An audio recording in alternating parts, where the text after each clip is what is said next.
हमारे पैगाम को पहुंचाइए, मैं कोशिश करूंगा ज्यादातर पहुंचू। कहत बोलो कि एक बेर बसपा अलगा लगा। मैं अगर सुनने के मूड में हो तो एक रहस्य बता दूं आपको, कितना बड़ी साजिश हुई है बसपा के साथ। मैं बसपा में रहा हूं और जहां हूं वहां वफादारी से रहा।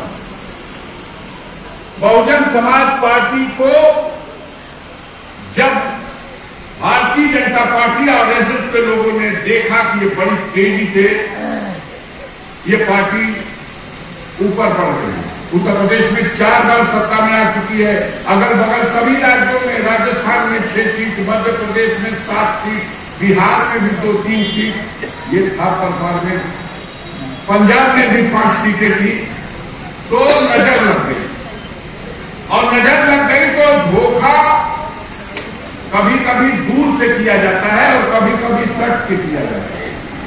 कुछ लोग सट गए बहुजन समाज पार्टी में और ऐसा अपना स्थान बना दिया जैसे वो सबसे बड़े असली खैरखा हुआ, लेकिन वही गलत हो गया। हम आपको बताना चाहते हैं इतिहास कि 2014 के चुनाव को रिजल्ट देख लीजिए सब अपने अपने यहां जाके, और ये बात हमारे बहुजन के नेताओं से भी कहिएगा कि ये भाजपा और आरएसएस की साजिश है कि बसपा को समाप्त किया जाए। वो लड़के नहीं समाप्त कर सकते, सट के समाप्त करते हैं। 2014 में बहन जी को यह बरगला दिया गया कि बहन जी आप अकेले चुनाव लड़िए, आप उत्तर प्रदेश में 4 बार मुख्यमंत्री रहिए, आप किसी के पीछे लघु मत बनिए, अकेले लोकसभा चुनाव लड़िए और अकेले अपने दम पर 25 सीट जीत के आप दिल्ली में आएंगी तो दिल्ली में बड़ा सम्मानजनक मुकाम आपको हासिल होगा। बहन जी अकेले लड़ गई 2014 का चुनाव। अब 2014 का जब अकेले चुनाव लड़ी तो बहुजन समाज पार्टी शून्य में हुई। लोकसभा में 1 सीट नहीं थी, जाके इसकी खाता बही कोई लिख लो, गिन लेना। चेतना आई, 2019 का चुनाव आया, लोगों ने समझाया कि यह गलत फैसला था, समझ गई, और 19 के चुनाव में सपा बसपा का गठबंधन हुआ और गठबंधन से चुनाव हुआ। मैं तो कहता हूं सपा घाटे में थी 5 सीट उसके खाते में, और फायदा नहीं महाफायदा हुआ बहुजन समाज पार्टी को। 10 सीट इस गठबंधन से मिलकर लड़ने में चुनाव जीत गए।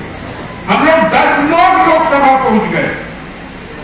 अब फिर भाजपा के लोगों को, फिर आरएसएस के लोगों को ये लगा कि ये तो फिर मामला गड़बड़ हो गया, फिर साजिश रची गई, और फिर साजिश रच के उनके कान में बात कर करके गुमराह करके और उनको कह दिया गया कि सपा से रिश्ता तोड़ लिए। सपा से जब रिश्ता तोड़ा गया, मैंने अपनी तरफ से जितनी औकात मेरी थी मैंने कहा, उन्होंने कहा वोट नहीं दिया है उन लोगों ने, हमने कहा बहन जी 95% वोट दिया, तुमको मिला होगा, हमको नहीं मिला है। हमारे साथ जौनपुर में भी मिला है, हमारे बगल में लालगंज में मिला है, चंदौली में मिला है, गठबंधन पे वोट पड़ा है, 95% सपा को वोट दिया है। मैं गवाही देता हूं। गुस्सा हो गई कि तुम एक पक्ष की बात कर रहे हो। मेरा एक कार्यकर्ता, मेरी गणना हुई थी 23 तारीख को, और 25 तारीख को हत्या कर दी गई करंडा में एक कार्यकर्ता की। उसी समय हम लोग गए थे और धरना प्रदर्शन हुआ, एफआईआर में की गई, सुरक्षा की मांग की गई। कुछ दिनों के बाद जब गठबंधन टूट गया तो माननीय अखिलेश यादव जी का प्रोग्राम लगा उसी गांव में, उसी पीड़ित परिवार के घर पर।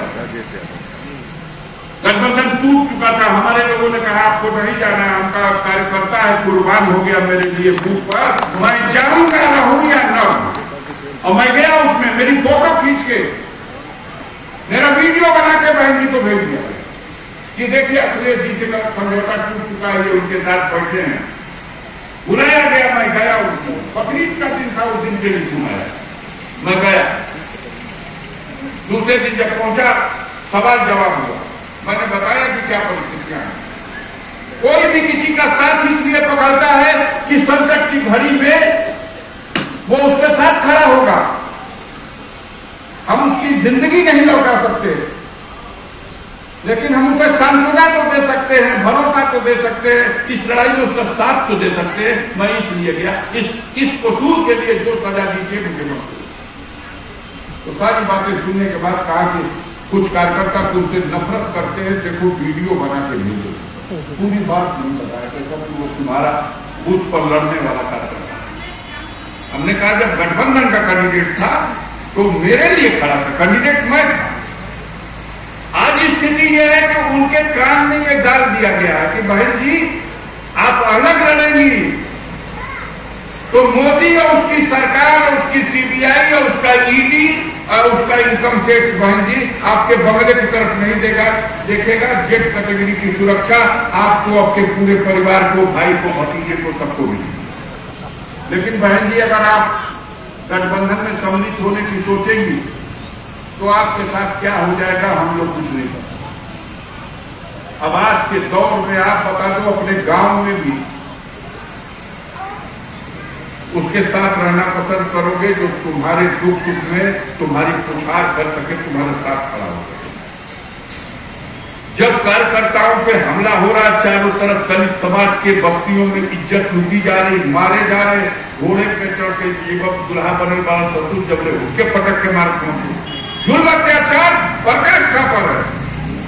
एक जगह कोई निकलने को तैयार नहीं है कार्यकर्ता, न कहीं जाने को तैयार है। मुझसे क्लेमेशन कॉल किया गया नौली की एक घटना पर।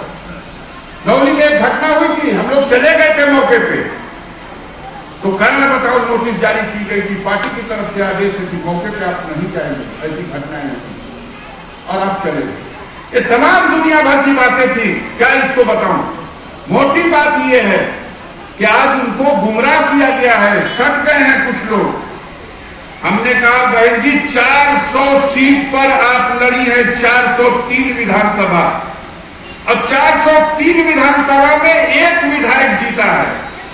80 लोकसभा में अकेले लड़के शून्य हो जाना है, और लोकतंत्र में अगर सदन में न पहुंचे, आप भी सदन में नहीं हो। हम न एक राज्यसभा एमपी बना सकते हैं, न एक एमएलसी को बना सकते हैं, न लोकसभा और न विधानसभा में रहेंगे, तो पार्टी क्या होगी। ये मनोकांक्षी राम की पार्टी, ये बाबा साहब भीमराव अम्बेडकर के आदर्शों को पूरा करने का संकल्प, ये कहां जाएगा।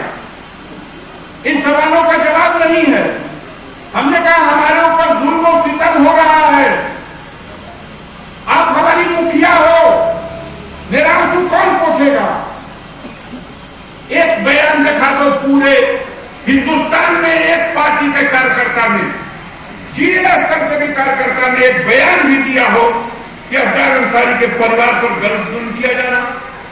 हमारा अनुमान नहीं है कि हम क्या झंडा लेके दौड़ रहे हैं, जिसके लिए हम अपने को कुर्बान हो जाने का अरमान लेके चल रहे हैं, वहां मेरा आंसू नहीं पोछा जा रहा। वहां कहा जा रहा है कि तुम अपने दम पे लड़ो। तो जब हम अपने ही दम पे लड़ना है तो फैसला लेना पड़ा। हमने अपने क्षेत्र के दलित भाइयों से भी बात की, उनसे कहा मुझे पीड़ा है, मुझे दुख है, लेकिन ऐसी परिस्थिति में जब वो डर चुकी हैं, वो न मेरी लड़ाई लड़ेंगी न आपकी लड़ाई लड़ेंगी, तब हमें क्या करना चाहिए। हमने सबसे पूछ लिया, लोगों ने इजाजत दी कि जब तोहरा संगे होता हम तक तोहरा संगे वाली था। उनके गठबंधन में आने के कहीं उड़ान तो तू लड़ो, हम दोनों चिन्हा लेके आओ, साइकिलियों का चिन्हा लेके आइबो, तो हम तो बटन दबावल जाएगी। मैं आपसे हाथ जोड़ के विनती करता हूँ, समाजवादी पार्टी के बूथ स्तर के नेताओं से हाथ जोड़ करके विनती करता हूँ, दलित समाज की बस्तियों में जाइए, वोट मिलेगा। जितना गठबंधन में वोट मिला था वैसा वोट मिलेगा, क्योंकि उन्हें पता है कि कैंडिडेट लड़वैया नहीं आने वाला है। कोई वोट कटवा कैंडिडेट भेजा जाएगा कि कैसे अभियान का वोट काटल जाए, तो उस कटवा को कोई वोट देने वाला नहीं है। आज दलित को मालूम है कि बाबा साहब भीमराव अम्बेडकर का वो संविधान उनकी निगाह में वही बाइबिल है, वही कुरान है, वही गीता है, वही रामायण है। अगर वो नहीं रहेगा इस देश में तो सदियों पुरानी उसी सदी दलित व्यवस्था में ये देश चला जाएगा और दलितों का जीना दुभरा और हराम हो जाएगा। इसलिए दलित समाज तैयार है, जितना नफरत हमारे दिल में उससे ज्यादा नफरत दलितों के दिल में है। वो